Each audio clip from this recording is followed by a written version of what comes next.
명절 잘 보내셨나요? 이번 명절에 제가 어르신들에게 이제 전체 다 한번 전화를 드려볼까 했는데 아직 다 못했고요. 어르신들에게 가능한 한번 문안 전화를 드렸는데 교회 권사님들, 노 권사님들께서 목사님 보고 싶어요. 뭐 이런 명절이 있어요. 아이들도 왔다가 잠깐 가고 아예 오지도 못한 아이들도 있고 정말 쓸쓸하고 외로워요. 그렇게 말씀하시네요. 참 저희가 생전 겪어보지 못했던 나날을 보내고 있습니다. 사실은 하루하루 겪는 여러 가지 불편함이 어려운 것보다 내일을 모르겠어요. 여러분 그런 느낌 안 드세요? 내일을 어떻게 지낼까? 내년을 어떻게 지낼까? 목사인 저도 그런데 사업을 하시는, 특별히 기업을 경영하시는 우리 성도님들, 장사를 하시는 분들, 공부하는 학생들, 도대체 한번 열심히 해보려고 야 이제 학교 가나 보다, 이제 가게 문 여나 보다 하면은 또 금세 매스컴에서 또 질병이 퍼졌다고 하고 또 2단계, 2.5단계 하니까요 종잡을 수가 없어요. 그래서 마음으로 오는 이런 좀 불편함을 넘어선 우울감이 있다고 해서 이런 경우를 코로나 블루라고 하는 신조어가 생겼더라고요. 코로나 우울증이래요. 사실 여러분들도 그러하시겠지만 목사인 저도요, 여러분의 비할 바는 아닌데 목회도 대부분 계획과 그리고 또 준비로 진행이 돼야 하잖아요. 이런 일들을 해야 하겠다 하고 기도하면서 준비하는데 원치 않게 탁 막혀요. 귀한 분들 초대하고 또 좋은 잔치를 마련했는데 또 그것을 다시 되물려야 돼요. 그러니까 얼마나 마음이 불편하고 참 억울한지 모르겠어요. 저도 이럴 정도인데 여러분은 어떠실까 싶습니다. 사업하시는 분들 특별히 그렇고, 무슨 해외에 나가서 바이어들을 만나야 하고 물건을 팔아야 정말 소위 먹고 사는 것인데 이런 일들이 막혀 있고 불편하니까 얼마나 어려움이 많으실까. 우리에게 과연 다음 달을 보장할 수 있고 내년을 보장할 수 있을까요? 마거릿 히긴즈라고 하는 여류 기자인데요, 우리나라 6.25 전쟁 때 우리나라에 와서 종군 기자로 활동을 했고 기자들이 가장 명예스럽다고 하는 퓰리처상을 탔던 아주 귀한 여기자입니다. 그런데요, 우리나라에 미군의 연합군이 있고 그리고 한참 압록강까지 올라갔다가 중공군의 개입으로 인하여서 다시 후퇴하잖아요. 그 추운 겨울 일사후퇴로 밀려서 거의 휴전선까지 다 내려오는데 그 추운 겨울에 연합군 군인들, 우리나라 국군 할 것 없이 굉장히 고생을 했었을 것입니다. 영하 20, 30도가 내려가는 그 추운 겨울에 한 끼 음식을 먹어보겠다고 그 깡통을 따서 그 조미콩을 입에, 얼어붙은 조미콩을 입에 넣으며 벌벌벌 떠는 젊은 연합 미국 군인의 모습을 바라보면서 이 마거릿 히긴즈라고 하는 여류 기자가 그 청년 군인에게 묻습니다. 너무너무 마음이 치근하니까 내가 만약 하나님이라면 당신은 나에게 뭐라고 말하겠소? 이렇게 물었대요. 그랬더니 그 젊은 군인이 처량한 눈빛으로 그 기자를 쳐다보면서 나에게 내일을 주세요. Give me tomorrow라 그랬대요. Give me tomorrow.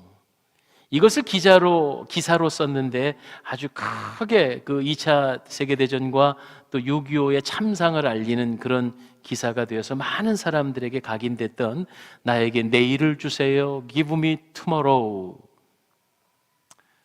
사실은 왜 우리들이 불안하고 힘겨운가 하면 당장 닥치는 추위와 배고픔보다 과연 내게 내일이 보장돼 있을까? 나에게 정말 내년이라고 하는 시간이 있을까? 이렇게 막연하고 불확실할 때 불안감을 느끼고 사람의 공포감이 오는 거 아니겠어요? 정말 이 코로나 질병이 올해가 지나면 다 종식될까요? 우리 마음껏 예전처럼 뜨겁게 찬송하고 마음껏 모이고 할 수 있을까요? 우리의 소원과 소망이에요. 그러나 상황은 우리는 한 치 앞도 내다볼 수 없습니다. 그러나 우리는 이때 아멘 하며 믿음의 고백을 할 수 있기 바랍니다. 그런데 말이죠, 원래 사람은 그런 거더라고요. 성경에 보니까 한 치 앞을 내다볼 수 없는 게 원래 이 코로나 질병으로서가 아니라 원래 사람이 그런 존재고 그렇게 지음을 받았어요. 야고보서에 보면 4장 14절에 내일 일을 너희가 알지 못하는도다 했습니다. 너희 생명이 무엇이뇨? 너희는 잠깐 보이다가 없어지는 안개니라. 그래요. 우리는 내일을 알지 못하도록 지음 받았습니다. 원래가 그렇습니다. 또한 잠언서 27장 1절, 그러므로 너희는 내일 일을 자랑하지 말라. 하루 동안에 무슨 일이 일어날는지 내가 알 수 없음이라 했습니다. 우리는 내일 일을 잘 모르기 때문에 불안하고 답답하며 걱정된 거지요. 그런데 말이에요, 오늘 성경에 등장하는 한 여인과 어린 아들의 지금 신세는 정말 한 치 앞을 내다볼 수 없는 불확실과 불안과 공포에 놓여져 있어요. 그 여인이 바로 하갈이라고 하는 여인이고 이스마엘이라고 하는 아이예요. 이 하갈이, 우리 조금만 성경에 대한 앞뒤 관계를 아시는 분은 다 아시겠지만 아브라함의 둘째 처였어요. 원래 아브라함은 사라라고 하는 본처가 있었는데 하나님께서 아들을 주시마 했는데 그만 이 부부가 믿음이 부족해서 아이고 우리가 다 늙어서 이제는 능력이 없는데 젊은 몸종 하갈을 통해 후세를 얻읍시다 해서 믿음에 반대되는 행동을 함으로 얻어진 아들이 이스마엘이라고 하는 아들입니다. 그런데 하나님께 꾸중도 듣고 여차저차 해서 정말 약속의 말씀대로 사라를 통하여서 이스마엘이 태어나고 그로 13년 후에 지나고 나서야 비로소 아들 이삭을 얻게 됩니다. 우리가 함께 읽었던 창세기 21장 1절로부터 내용이 바로 그런 내용입니다. 그런데 문제는 이 아들 이삭이 한 돌쯤 되어 아장아장 걷고 있을 때에 13년 차이가 나니까 먼저 태어난 서자 이스마엘은 이미 청소년, 우리로 치면 중학생쯤 되는 거죠. 이 중학생 된 이스마엘과 갓 태어난 아이 이삭과 놀고 있는데 사라의 눈에는, 오늘 성경에도 그런 말씀이 있습니다. 8절, 9절에 보니까 사라가 본즉 아브라함의 아들 애굽 여인의 하갈의 아들 이스마엘이죠. 이삭을 놀리는지라 이렇게 돼 있어요. 정말 이스마엘이 애가 못 돼가지고 어린 아가 이삭을 놀리고 있는 건지 나는 사라의 눈에 그렇게 고깝게 보였을 거다 이런 생각도 한편으로는 해봅니다. 자, 그러고 나니까 이 사라가, 제가 조금 더 각색해 볼까요? 아브라함에게 가가지고 당신의 몸종 그 여자와 그 아들 때문에 내가 못 살아 아마 바가지 되게 긁었을 거예요. 그래서 무슨 일이 벌어지죠? 11절에 보니까 아브라함이 이 일로 매우 근심하다가 다음날 아침 14절에 일찍 일어나, 참 야속해요. 서자를 얻을 땐 언제고 이제 거예요. 아침 일찍 일어나 떡과 물 한 가죽 부대를 가져다가 어깨에 메어주고는 그냥 그 아이와 어머니를 광야에 추방해 버린 거예요. 그 광야가 부엘세바였습니다. 부엘세바 빈들에서, 여러분 부엘세바 빈들에서 생각해 보세요. 부엘세바 빈들에서 하갈이 얼마나 당황스러웠을까요? 아이 이스마엘과 함께 1년, 2년 행복하게 살았을 때는 얼마나 좋았나요? 그런데 어느 날 갑자기 날벼락도 아니고 아침에 남편에게 그저 약간의 먹거리와 함께 물주머니를 어깨에 짊어지고는 광야로 내어 쫓김 받았습니다. 부엘세바 광야에서. 저는 그런 생각해봐요. 우리가 인생을 살면서 이렇게 부엘세바 광야에 같이 내가 원치도 않는데 내어 쫓김을 당한, 정말 한 치 앞을 내다볼 수 없고 내일을 기대할 수 없는 그런 상황에 놓여질 때가 왜 있잖아요. 우리 지금 그렇게 그런 긴 터널을 지나고 계신 그런 성도님들도 계시고요. 정처 없이 방황하며 브엘세바 빈들을 걷고 있는 하갈과 그의 어린 아들을 보십시오. 내일을 짐작할 수 없습니다. 어디로 가야 할지, 어디에 정착해야 할지, 도대체 무엇을 먹고 살아야 할지 방황하고 정처 없이 헤맬 뿐입니다. 이게 바로 오늘을 살고 있는 우리 현대인들의 모양은 아닐까? 아니, 우리 사랑하는 성도님들, 말씀은 하지 못해도 당면한 그런 상황은 아닐까? 신문에 보고 기사를 보면 흔치 않게 그냥 사업을 접었습니다, 가게 문을 닫았습니다 하는 그런 소식들을 접하게 됩니다. 그런데 이런 브엘세바 광야에서 한치 앞을 내다볼 수 없는 Give me tomorrow, 나에게 내일이 있습니까? 라고 하는 그 처량한 눈망울, 우리는 이럴 때 어떤 믿음의 자세를 가져야 할까요? 오늘 본문의 말씀에 보면은요, 이런 처지에 놓여져 있는 이 하갈과 이스마엘이 무엇을 크게 잘했다는 얘기가 아니고 이 상황에서 하나님이 어떤 분이신가를 우리는 좀 발견했으면 해요. 하나님이 이 처량한 하갈과 이스마엘을 향해 어떻게 일하셨나? 우리는 여기에 일하시는 이 하나님을 바라보면서 우리의 믿음이 좀 바로 서져야 할 것으로 생각이 됩니다. 크게 세 가지입니다. 첫 번째, 하나님은요, 우리의 현실을 아시며 우리의 작은 신음소리마저 듣고 계심을 믿으시기를 바랍니다. 한마디로 우리 처지를 아신다는 거예요. 우리의 형편을 아시며 또 우리의 신음소리마저 들으십니다. 하나님이 그런 분이세요. 방황과 정처 없이 거닐고 있는 우리의 현실을 아시고 우리의 눈물 어린 기도, 골방에 앉아 주님을 부르짖는 그 기도 소리를 들으신 하나님이세요. 오늘 본문의 말씀 15절에 보니 가죽 부대에 물이 떨어졌어요. 여러분, 브엘세바 광야에 물이 떨어졌습니다. 그러자 이 에미가 어린 아이를 살려보겠다고 관목 덤불 아래에 두고 이렇게 말했습니다. 광야에 우리나라처럼 이렇게 무슨 화렵수가 있어서 땡볕을 피할 수 있는 그런 그늘이 모여진 것도 아니에요. 여기에 관목 덤불이라 하는 것은 가시나무 정도 되는 겁니다. 참 초라한 가시나무 아래, 우리로 치면 탱자나무 정도 될까? 그 아이에게 얼마간의 그늘이라도 주어지겠다고 이 에미가 아이를 눕혀놓고는, 그리고 나서 너무 한탄스러우니까 이렇게 16절에 말합니다. 아이가 죽는 것을 참아 보지 못하겠다고. 아이가 죽어가고 있어요. 눈앞에서 죽어가고 있어요. 그러니까 이 에미가요, 차라리 아이 앞에서 통곡하며 울 수가 없어서 화살 한바탕 거리 떨어져, 이렇게 되어 있습니다. 화살 한바탕 거리라는 게 어느 정도 될까요? 옛날 화살, 요즘 화살 차이가 있겠습니다만은 화살을 탁 쏘면 한 30-40m 날아갈까요? 화살 한바탕 거리에 떨어져서 어떻게 합니까? 마주보며 앉아서 아이를 쳐다보고 소리내서 울었다고 돼 있어요.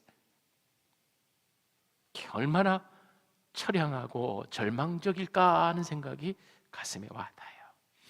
이때 17절에 보니까 하나님이 그 어린 아이의 소리를 들으셨으므로, 하나님이 그 어린 아이의 울음소리를 들으셨어요. 어미의 통곡 소리를 들으셨어요. 그래요, 하나님은 원래 그런 분이세요. 우리가 불확실의 시대에서 내일을 짐작할 수 없는 이런 어려움 속에 있을 때, 여러분 차마 여러분의 친척도 모르고 여러분의 부모님도 모르고 여기 있는 이렇게 부족한 종도 이해할 수 없고, 그러나 하나님은 여러분의 신음소리를 듣고 계신 줄 믿으시기를 바랍니다. 하나님께서 이런 하갈을 부르시며 어찌된 일이냐? 하나님의 사자지요. 하갈아, 무슨 일이냐? 두려워하지 말라. 하나님이 저기 있는 아이의 소리를 들으셨다. 저기 누워서 어머니의 통곡 소리를 듣고 함께 아이가 따라 울었겠죠. 그 통곡 소리를 들으시는 하나님이십니다. 그러므로 오늘 이 말씀을 들으며 우리의 믿음을 바로잡아야 돼요. 두려워 마십시오. 내일 일을 나는 모르지만 주님은 아십니다. 내 삶의 고통을 아시는 주님, 우리의 눈물을 보시는 주님, 우리의 작은 신음소리마저 외면치 아니하시는 주님이심을 우리가 믿어야 할 것입니다. 그래서 내일은 모르지만요, 우리는 나의 인생을 다 책임져 주실 그분을 의지하며 오늘 하루하루 그저 성실하게 살아가는 것입니다. 사막지대를 유일한 교통수단이요 짐을 옮기는 낙타가 있잖아요. 약대. 낙타가요, 하루 일을 시작하고 마칠 때마다 주인 앞에 무릎을 탁 꿇습니다. 그러면 주인은 낙타의 짐을 지우는데 그 짐을요, 주인은 이 낙타가 어느 정도의 무게, 얼마나 크기의 짐을 질지 못 질지를 알고 있어요. 적당한 짐을 올려주지요. 견딜 수 없는 짐을 옮기면 어때요? 낙타가 쓰러져 죽고 말겠지요. 그런데 주인은 낙타를 알고, 낙타는 주인에게 충성하고 필요한 만큼의 짐을 짊어지어주고 낙타는 묵묵히 충성하는 거예요. 그런데 하나님께서요, 오늘 살고 있는 특별히 우리 대한민국 교회, 우리 사랑하는 성도들, 정말 저도요 신문을 보고 뉴스를 보면 속이 상하고 가슴이 아파요. 우리 기독인들이 얼마나 나라를 애국하며 애족하고 또 봉사하고 섬기는가. 그런데 어떤 이해관계로 인하여서 교인들을 무슨 코로나 질병을 옮기는 병원체처럼 마냥 이렇게 믿는 자들을 몰아세우고 하는 이런 억울하고 속상한 순간이에요. 그러나 저는 우리 대한민국 교회와 성도들에게 하나님이 견딜 수 있는 짐을 지어 주신다고 저는 생각해요. 하나님께서 견딜 수 있는 시험을 허락하여 주신다고 믿습니다. 그리고 이 시험도 넉넉히 이겨서 이 연단회는 정금같이 하나님 불러주실 것을 저는 믿습니다. 어디로 가야 할지 원래 우리 사람은 한 치 앞을 내다볼 수 없습니다. 그러기 때문에 전능하신 하나님을 의지해야 합니다. 두려워 말라, 두려워 말라. 오늘 하갈과 어린 아들에게 주의 사자는 말씀하고 계십니다. 마태복음 6장 34절, 그러므로 내일 일을 위하여 염려하지 말라. 내일 일은 내일이 염려할 것이요 한날의 괴로움은 그날의 족하니라. 그래서 그런 찬송이 있잖아요. 내일 일은 난 몰라요, 하루하루 살아요. 내일 일은 난 몰라요, 하루하루 살아요. 오늘 우리의 진정한 고백인 줄 믿습니다. 오직 우리를 책임져 주시고 우리의 작은 신음소리마저 드시는 그 하나님을 의지하는 믿음을 바로 가지시는 저와 여러분 되시길 주의 이름으로 축원합니다. 두 번째, 이 불확실의 시대에 우리가 가져야 할 믿음의 자세는요, 하나님은요 반드시 우리에게 복 주시고 복 주시기를 원하신다. 믿으시면 아멘 하십시오. 그렇습니다. 하나님이요 이런 어려운 시대에 믿는 자들을 들들들들 볶아서 쓰러지고 좌절하라고 하시는 게 아니라, 하나님은 무슨 섭리가 있으시고 하나님은 무슨 계획이 반드시 있으셔서 우리에게 복 주시기를 원하신다. 이 사실을 믿으시기 바랍니다. 내일을 알 수 없어 방황하며 정처 없이 거닐고 있을 때 우리는 어떻게 해야 할까요? 결국은 하나님은요 우리의 인생에 복 주시기를 원하신다는 거예요. 그래서 18절 한번 봅시다. 18절 이렇게 써 있어요. 일어나 아이를 일으켜 내 손으로 붙들라. 그가 큰 민족을 이루게 하리라 하시니라. 여러분 오해하시면 안 돼요. 아브라함과 그의 아들 이삭, 실제로 서자로 태어난 이스마엘은 그러면 저주받았느냐? 여러분 이스라엘의 선민 사상이 잘못돼서 자기들만 복받고 자기네들만 선하고 이렇게 생각한 건 하나님의 원래 뜻이 아니셨어요. 그러니까 이방인으로 혈통적으로 치면 우리도 이방인인데 하나님이 이 대한민국 우리 이 작은 땅덩어리에 우리나라 사람들도 예수 믿게 하신 거 아니겠어요? 하나님은 온 인류가 온 백성이 하나님을 믿고 경배받기를 원하십니다. 그래서 하나님의 뜻은요, 비록 서자이고 약속의 아들은 아니었으나 하나님은 이스마엘도 버리지 아니하시고 그를 향한 놀라운 섭리와 계획이 있으셨다는 거죠. 우리는 절망 가운데서 하나님의 섭리를 바라볼 수 있어야 돼요. 그래서 여러분이 올해 그 2020년도 오스카상 아카데미상이죠. 아카데미상 사관왕을 했던 수상한 나라가 바로 우리나라 대한민국. 봉준호 감독의 그 기생충이라는 영화예요. 뭐 영화 내용이 어쩌다 저쩌다 보다 그 영화 때문에 그 영화의 주인공 격인 아버지 기택이라는 사람이 송강호 씨가 연기를 했는데 아들을 향해서 이렇게 말했어요. 아들, 너는 다 계획이 있었구나. 이렇게 말하는 게 많은 젊은이들에게 회자돼 가지고 올해 유행어입니다. 아들은 다 계획이 있었구나. 그런데 제가 50 중반 그렇게 많지 않은 생을 살아보면서요, 저를 이렇게 되돌아보니까 어려울 때나 힘들 때나 기뻤을 때나 행복했을 때나 병들었을 때나 우연이란 없고 다 하나님의 계획이셨더라고요. 할렐루야! 하나님이 그렇게 하셨더라고요. 다만 그 결과가 항상 선했어요. 그 과정을 통과할 때는 정말 어떨 때는 좌절되고 정말 죽고 싶을 정도로 고통스러웠는데 그 터널을 통과하고 나니까 야, 이게 하나님 무슨 뜻이 계셨구나. 그래서 저는 고백합니다. 아, 하나님이 무슨 계획이 있으셨구나. 이 하나님의 계획을 조금 더 우리 신앙적으로 표현할 때 섭리라고 합니다. 섭리. 하나님은 섭리하십니다. 당장 우리 눈에 볼 때는 지금 매우 괴롭고 힘든 시기를 보내고 있죠. 저는 자신을 소개하는 속에서의 나는 하나님을 믿습니다. 우리 부모님은, 우리 어머니는 목사입니다. 이 나라가 하나님의 통치권에 있겠습니다 라고 말했던 어떤 젊은 청년이 매스컴에서 완전히 매장되는 거 보면서 너무 가슴이 아팠어요. 앞으로는 무슨 스포츠인이 축구를 하면서 골인을 넣고 나서 기도하는 모습이나 무슨 연예인이 상을 수상해서 이 모든 영광을 하나님께 이렇게 말해도 손가락질을 받고 비난받는 시대가 되어가고 있구나. 그러나 하나님께서는 그동안 우리 대한민국 교회와 성도들이 너무 안일했고 너무 편안해서 나약해진 것을 안타깝게 여기시고 이번 이 코로나 대유행 시대를 통과하고 나면 우리 대한민국 교회와 저와 성도 여러분들의 믿음의 근력이 든든해질 것을 저는 확실히 믿습니다. 하나님의 교회를, 당신의 몸된 교회를 망가뜨리시려고 이러시는 것이 아니고 교회를 정결하게 만드시고 더욱더 건강한 신자를 하나님께서 원하고 계시기에 우리를 연단하고 계시다고 저는 확실히 믿습니다. 그것이 하나님의 뜻이고 섭리이시죠.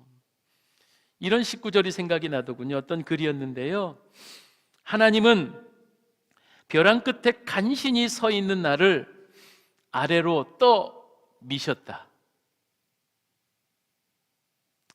그때서야 나는 알았다. 나에게 날개가 있다는 것을. 할렐루야. 그렇습니다. 어미 독수리가, 어린 애기 독수리가 적당한 때에 자라나면요, 그렇게 포근히 감싸주었던 둥지를 다 흩어버리고 갑자기 그 절벽 꼭대기에 있는 어린 독수리를 밀어 떨어뜨립니다. 아기 독수리가 살자고 포덕포덕대면서 허우적대겠지요. 아기 독수리는 그런 생각을 할런지 모릅니다. 우리 엄마가 미쳤구나. 그런데 땅바닥에 떨어져 부딪힐 정도 되면 어미 독수리는 쏜살같이 쫓아내려가 다시 그 어린 독수리를 등에 업어 다시 또 절벽 꼭대기에 세워 또 떠미는 겁니다. 그것을 반복하는데 어느새 이 어린 독수리의 날개 근육이 튼튼해져서 이제는 그 멋진 날개를 펴고 창공을 나르는 어른 독수리가 되더라. 이런 연단과 훈련이 없으면 독수리는 날지 못하는 것처럼, 또 어미 독수리가 그렇게 매서운 혹독한 훈련을 시키지 않으면 아니 되는 것처럼 하나님께서는 우리 대한민국 교회와 저와 사랑하는 여러분들을 사랑하셔서 때로는 억울한 모함도 당하게 하시고 또한 연단하시며 또 우리 사랑하는 성도들의 생업과 삶에 때로는 어려움과 눈물을 주시지만 우리의 작은 신음소리를 외면치 아니하시고 하나님은 위대한 계획을 갖고 계시다는 사실, 이 사실을 믿으시기를 주의 이름으로 축원합니다. 하나님은 결국은 복 주시기를 원하시는 분이심을 믿습니다.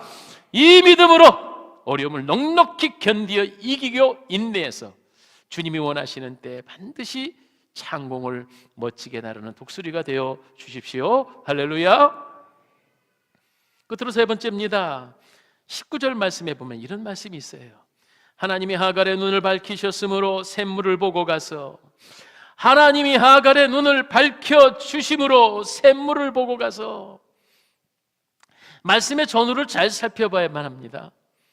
여기서 하나님의 사자가 갑자기 기중기를 갖고 와서 포크레인을 들고 와서 사막을 몇십 미터 파갖고 샘을 파주셨다 이렇게 써 있지 않습니다. 하나님이 하갈의 눈을 밝히셔서 샘물을 발견케 하셨다. 그럼 무슨 얘기예요? 샘물은 벌써 가까운 곳에 원래 있었던 겁니다. 그런데 하갈이 보지 못했던 거예요. 왜 보지 못했을까요?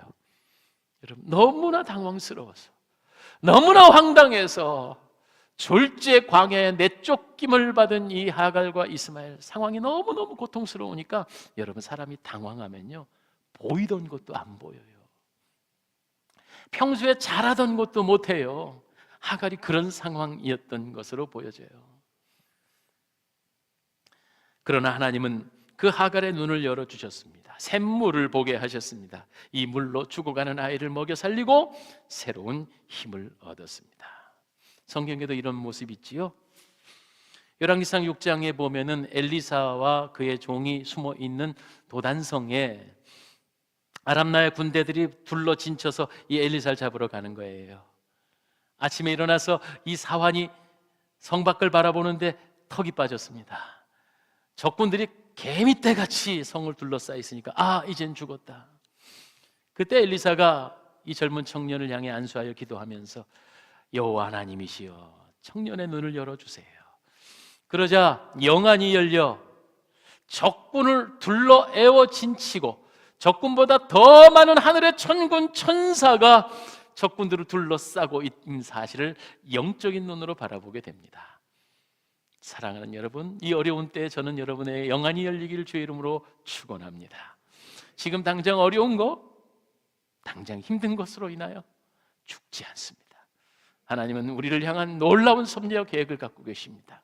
영안이 열려 고난 너머에 있는 아름다운 하나님의 계획을 바라보십시다. 하나님은 오늘도 우리의 갈 길을 밝혀주시는 분. 20절에 보면은요 또한 축복하시는데 하나님이 그 아이와 함께 계심에, 그 아이와 함께 계심에, 그 아이와 함께 계심에, 복 중의 복은요 함께 계시는 복이에요. 그리고 나니 아이가 어떻게 되지요? 장성하여 광야에 거주하며 활 쏘는 자가 되었더라.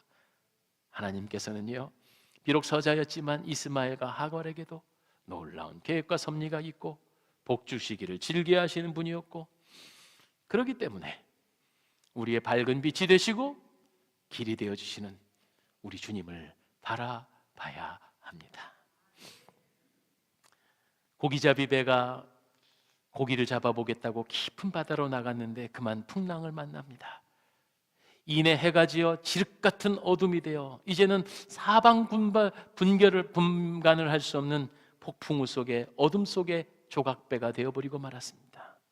백척간대 위기 속에서 어부가 갈 길을 알지 못해 하염없이 노를 젓고 있는데 저 먼 곳에 작은 불빛이 보입니다. 불빛을 향해 힘차게 노를 젓습니다. 알고 보니 그 불빛은 바다에 항해하는 배들의 안전을 위하여 불을 밝히는 등대였습니다.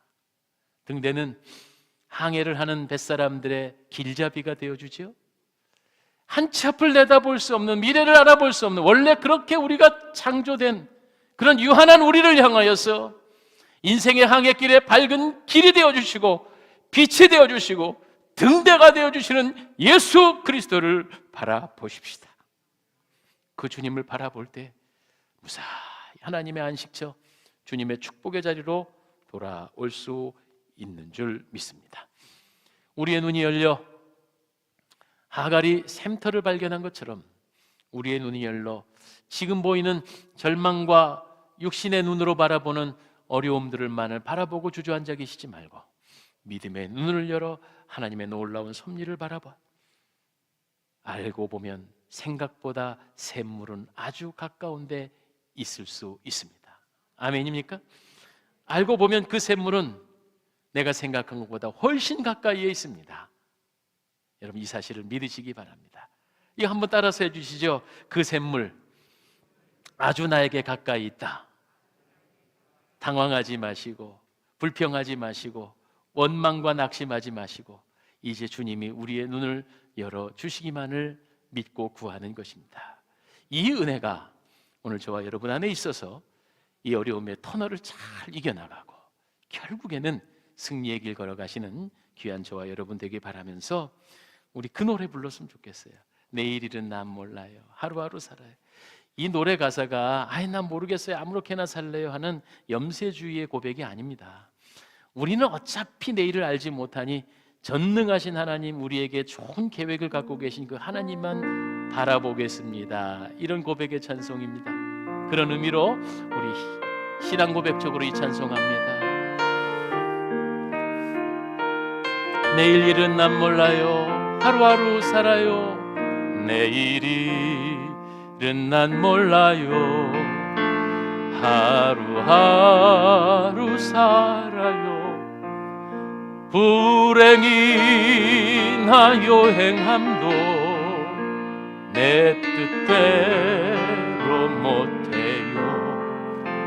험한 이 길 가고 가도 끝은 없고 고네요. 주님 예수 발레미사 내 손 잡아 주소서. 내일은 난 몰라요. 장래일도 몰라요. 아버지여 날 붙드사 평탄한 길 주옵소서. 좁은 이 길 진리의 길 주님 가신 그의 길 힘이 들고 어려워도 찬송하며 갑니다. 성령이여 금성을 항상 내 마음은 정했어요. 변치 말게 하소서. 내일일은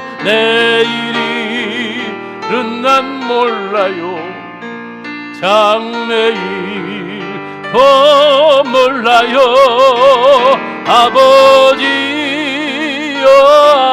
아버지여 주신 소명 이루 내일일은 난 몰라요. 내일일은 난 몰라요. 장래일도 몰라요.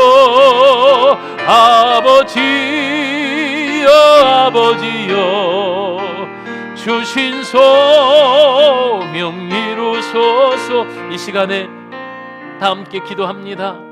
하나님, 저희들은 한치 앞을 내다볼 수 없는 시대에 살아가고 있어요. 하나님, 우리의 신음소리마저 외면치 않으신다 하였사오니 하나님 믿습니다. 오늘 성도들의 눈물을 들어보시고 성도들의 하나님의 간구를 들어 응답해 주세요. 하나님, 어려운 시대 경제적으로 어려움 가운데 있는 성도들 우리 하나님 붙잡아 주시고 잘 이기는 힘을 허락하여 주세요. 육신의 질병으로 인해 낙심하고 있는 성도들이 있습니까? 하나님, 치료의 광선을 베푸시고 의의 손으로 붙잡아 주옵소서. 하나님, 우리의 놀라운 계획이 있으심을 믿습니다. 믿음이 약하여져서 조급해하지 말고 하나님의 큰 계획과 섭리를 바라보며 소망을 품는 종들 되게 하여 주시옵소서. 반드시 복 주시고 복 주시는 주님의 위대하심을 바라봅니다. 우리의 영안을 열어 주옵소서. 보지 못한 것들을 보는 믿음을 허락하여 주시옵소서. 이 코로나 질병의 시대에 하나님, 우리 성도들 불꽃 같은 눈동자로 지켜보아여 주시고 가정들마다 믿음이 약하여지지 않도록 하나님, 그들이 무릎 꿇은 자리가 예배당이 되게 하시고 그들이 부르짖는 자리가 주의 성전이 되게 하여 주시옵소서. 어서 빨리 좋은 시대가 되어져서 하나님, 그전보다 더욱더 우리의 목마름, 그동안 주님 앞에 열심히 충성해야 될 좋은 환경 안에서 나태한 것들 회개하오니 이제는 주님 좋은 때를 허락하실 때 충성 다하여 예배자로 살겠습니다. 하나님 앞에 아름답고 정성의 예물을 드렸습니다. 그 어느 때보다 중심을 담아서 진실로 하나님 앞에 10의 1조를 드리고 감사의 예물을 올립니다. 하나님, 이웃을 위하여 사랑의 손길을 내밉니다. 1000번제를 드립니다. 선교 예물을 드려 땅끝까지 복음 전하라는 사명을 감당합니다. 하나님, 손길 축복하사 만복으로 갚으시고 소원을 이루어 주옵소서. 날마다 주님의 은혜 가운데 간증거리와 감사가 넘쳐나게 하여 주시옵소서. 예물이 모여져 쓰여지는 곳마다 주님 나라 영광이 아름답게 지출되게 하옵소서. 예수님 이름으로 축복하고 간절히 기도하옵나이다. 아멘.